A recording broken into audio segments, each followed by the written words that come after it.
In the first part of the discussion, they are talking about the course VJ will study.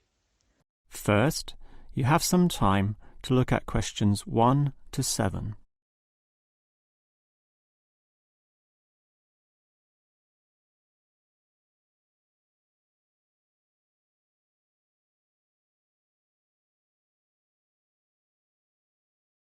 Now we shall begin.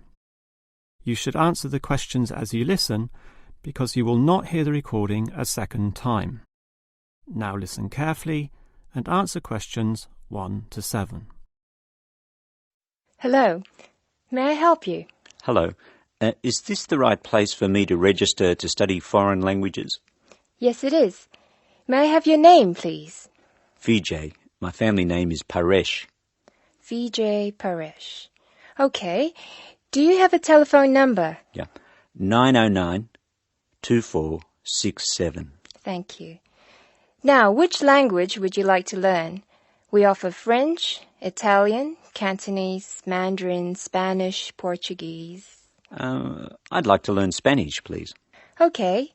Our classes are conducted in lots of different places. We have classrooms in the city and here in this building. What's this building called? This is Building A. I work near here, so it'd be best to study in Building A. What time do you want to come to lessons? They go on for 3 hours and they start at 10 a.m., 4 p.m. and 6 p.m. I wish I could come to the daytime lessons, but I can't. So 6 p.m, please. That's our most popular time, of course. Have you ever studied Spanish before? No, I haven't. We describe our classes by level and number. Your class is called Elementary 1. Okay. When will classes start? Elementary 1 begins, just a minute. It begins on August 10. Great. Now what else do I have to do? Before you hear the rest of the conversation, you have some time to look at questions 8 to 10.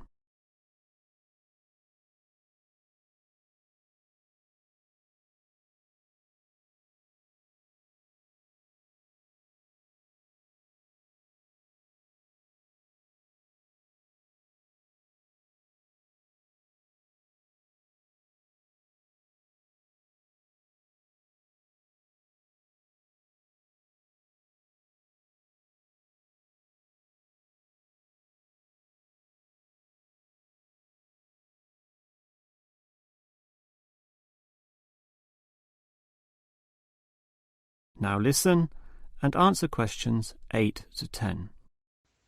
I'm sorry, Vijay. What were you saying? I wanted to know what else I had to do. Oh, of course. Please go to the building on the other side of Smith Street. I want you to go to the reception area first. It's just inside the door on the left as you enter from Smith Street. Give them this form. Okay. Do I pay my fees there? No, but the fees office is in the same building. Go past the escalators and you'll see a games shop. It's in the corner. The fees office is between the games shop and the toilets. Thanks. Where can I buy books? The bookshop is opposite the lifts. It's right next to the entrance from Robert Street. Your offices are spread out. Not as badly as they used to be. By the way, we offer very competitive overseas travel rates to our students. Oh, I'd like to look into that. Of course. The travel agency is at the Smith Street end of the building, in the corner next to the insurance office. Thank you very much. Bye.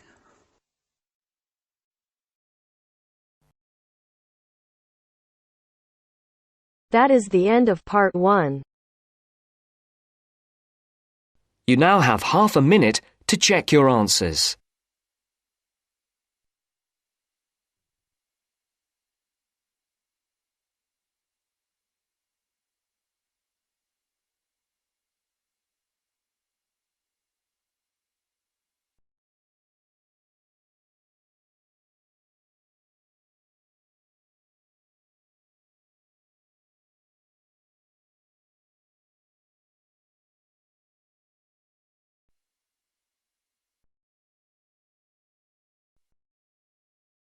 Now turns to Part 2.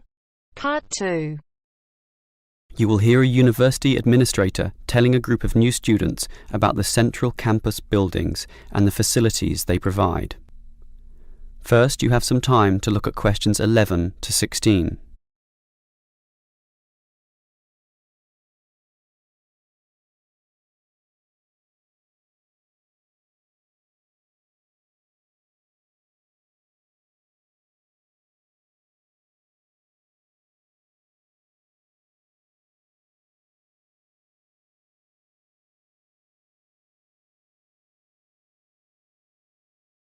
Now listen carefully and answer questions 11 to 16.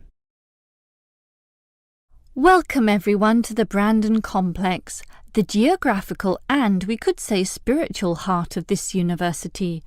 This is basically where everyone eats too, as you can see by looking around. There are many different cuisines here, Chinese, Indian and Middle Eastern, plus the usual fare of a local type, all in that corner over there. We have many shops here too, but the biggest is Wilson's, right there, providing clothing and hardware. That's next to all the restaurants. Now, on the opposite side of Wilson's we have 3 shops. The one in the corner there, closest to the restaurants, is for DVDs. Yes, the DVDs are cheap and affordable, and you can also rent DVD players as well. Moving on. In the corner directly opposite Wilson's is the Student Union office. Incidentally, you are all encouraged to join the Student Union, as a Student Union card gives you many benefits, including discounts on basically everything you can buy here at the Brandon Complex. Outside this complex, on the other side of the road, you can just see it from here in fact, is a building that we call by the rather unusual name, the H-Building. Next to this, on the other side of some trees along the main road, is the Engineering Institute, but that doesn't have anything to do with the Brandon Complex. One last thing is that just outside this door, near us here, you can see a grassy oval patch. Well, that's the playing field for what we simply call the fitness room, which is alongside. So you can put on some calories here at the restaurants and then burn them off at the fitness room afterwards. Oh, I forgot to mention this shop right here, in the middle, beside the Student Union. It's the bookshop. And as you can see, it's always busy, always popular. You can buy newspapers, magazines and stationery there, plus a few clothing items as well, just as you can at Wilson's. Why don't you go and take a look right now? Before you hear the rest of the talk, you have some time to look at questions 17 to 20.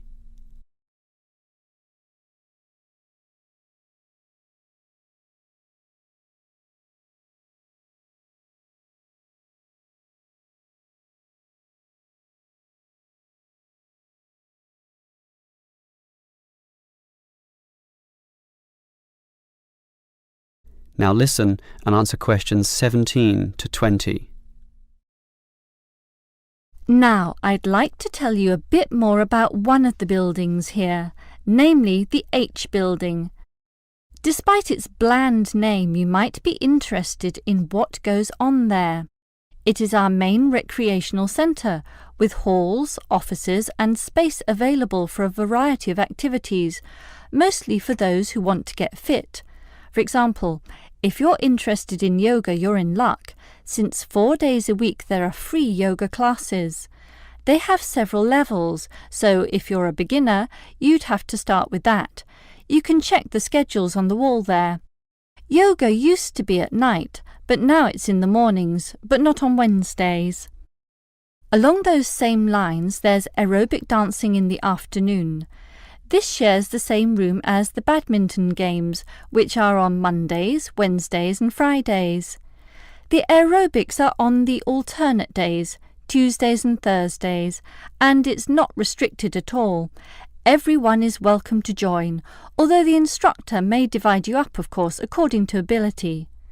And, just to show how diverse the H-Building is, there's even some spiritual solace available there, inside the multi-denominational prayer centre. with individual booths and a variety of holy scriptures and texts available to read from all the major religions of the world. That's open all day over the weekend, but not at night time when the rooms are for private booking. Finally, for those of you of a cerebral nature, the University Chess Club operates at night. That's open from 8 p.m. every, is it Wednesday or Monday? No, sorry, Friday. And I think it closes at about 11:30 p.m. So, there's something for everyone in the H building.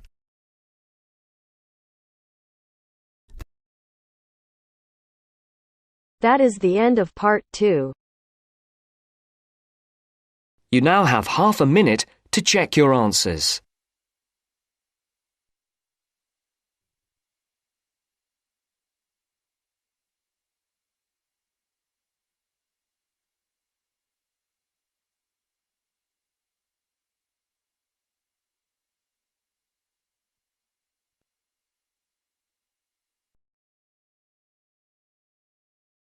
Now turns to part 3. Part 3. You will hear a woman talking about a number of different beaches to a group of tourists. First, you have some time to look at questions 21 to 25.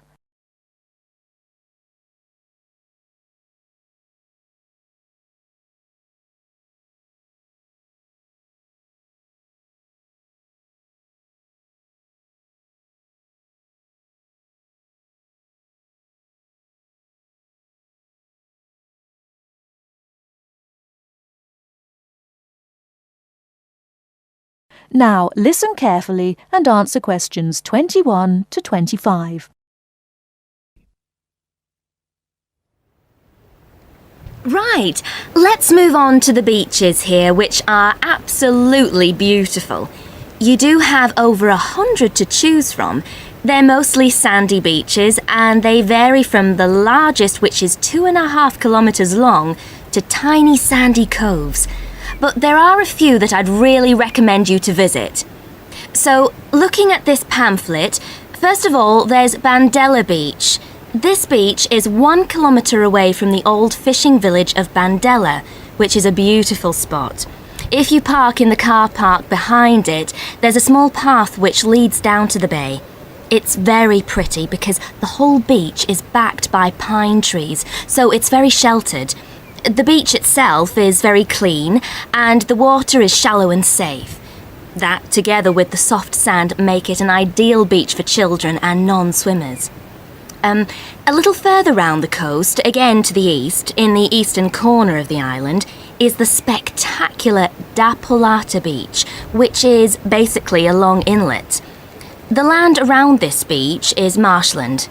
It's all marsh, and there's a stream which winds through it, and the stream goes into the sea. And the beach has lovely pale gold sand. Access to this beach is quite tricky, and not for the less energetic. You have to go down a long flight of steps, 190 to be exact. But you'll be relieved to know that there's also a road which winds down to a car parking area. When you're level with the sea, there is a handful of shops and bars, and you can hire some beds and umbrellas. Continuing round the island, just past the tip of Calne, is the next beach I'd suggest you visit, and this is San Get. Why? Because there isn't a beach longer than this on the island. If you want to know, it's exactly 2.5 kilometres long, and that's a bonus because it means it never gets overcrowded. It has golden sand and clear blue water shelving into the sea. Before you hear the rest of the talk, you have some time to look at questions 26 to 30.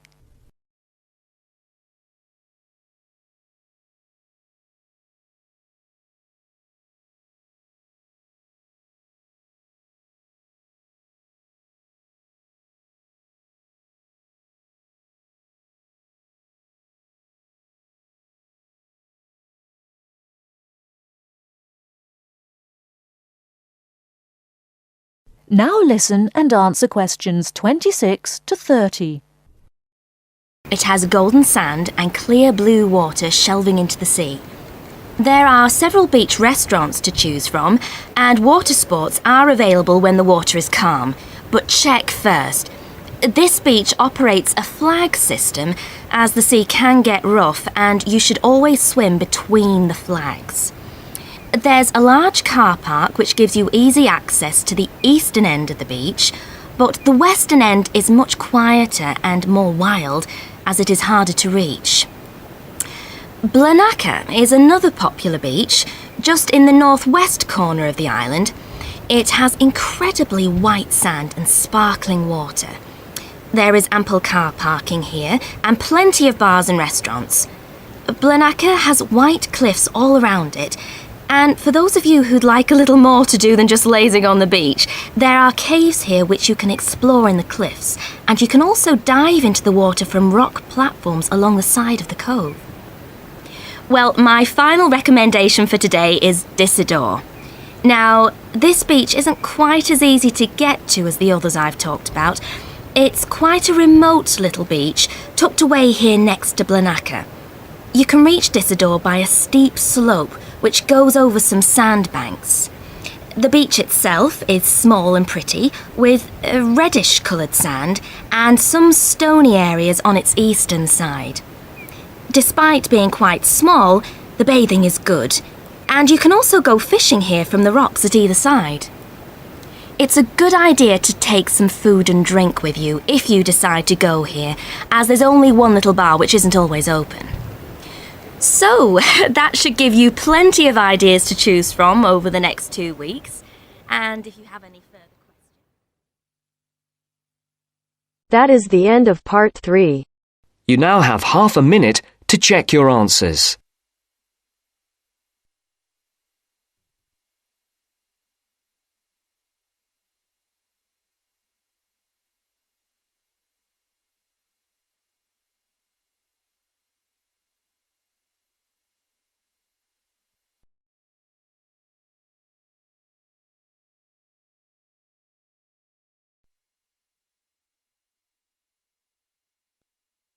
Now turns to part 4. Part 4. You will hear part of a lecture about product life cycles. First, you have some time to look at questions 31 to 40.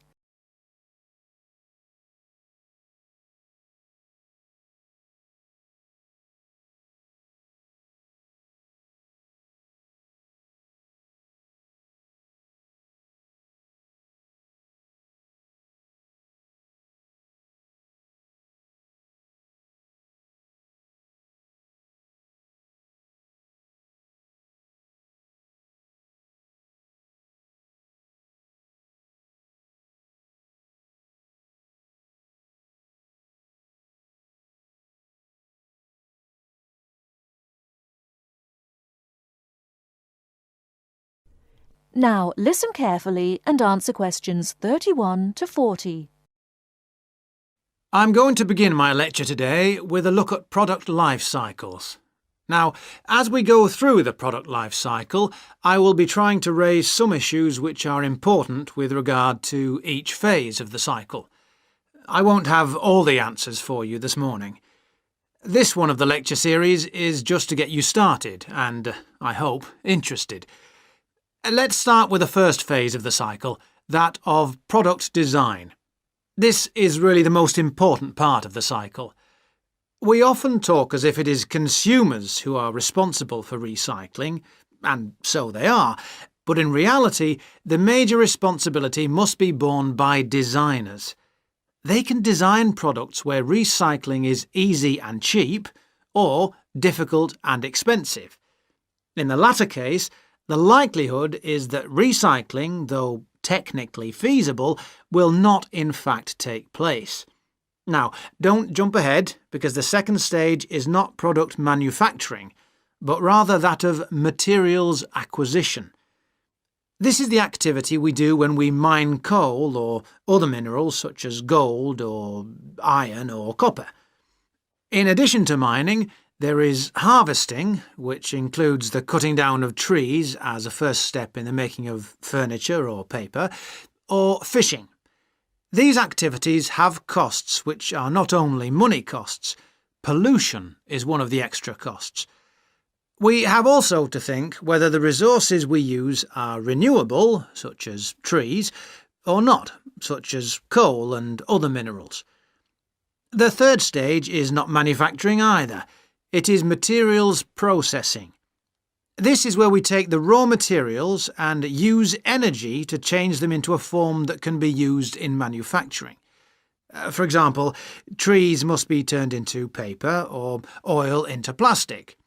The cotton plants that grow in the fields must be turned into cloth. All of these activities require the use of chemical processes, and, as with all chemical processes, waste is produced, often of a dangerous kind. And now we come to the manufacturing stage. This is usually the most expensive in terms of cost and energy and waste. The wastes are often those that contribute to global climate change. For example, we make 41 billion glass containers, mostly bottles, each year, and we throw most of them away.